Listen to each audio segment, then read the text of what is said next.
কণ্ঠশিল্পী মাইনুল আহসান নোবেল গ্রেফতার হয়েছেন। আজ সোমবার দুপুর 12:30টার দিকে সিদ্ধিরগঞ্জ থানার বটতলা এলাকা থেকে গোপন সংবাদের ভিত্তিতে তাকে গ্রেফতার করে ডেমরা থানা পুলিশ। জানা গেছে, এক তরুণীকে বিয়ের প্রলোভন দেখিয়ে নিজের স্টুডিওতে একদিন আটকে রাখার অভিযোগ রয়েছে নোবেলের বিরুদ্ধে। এই সময় ভুক্তভোগীর আপত্তিকর ছবি ও ভিডিও ধারণের জন্য চাপ দেওয়া হয় বলেও মামলায় উল্লেখ করা হয়েছে। এই ঘটনায় ভুক্তভোগী তরুণী গত বছরের 13ই আগস্ট আদালতে মামলা করেন। আদালত মামলাটির অধিকতর তদন্তের দায়িত্ব দেয় পুলিশ ব্যুরো অব ইনভেস্টিগেশনকে।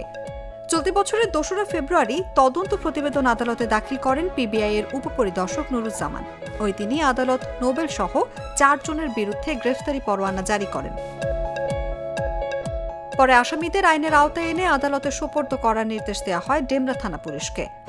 ডেমরা থানার অপারেশন অফিসার মোহাম্মদ মুরাদ জানান, আদালতের জারি করা পরোয়ানা তামিল করে প্রধান আসামি নোবেলকে গ্রেফতার করা হয়েছে।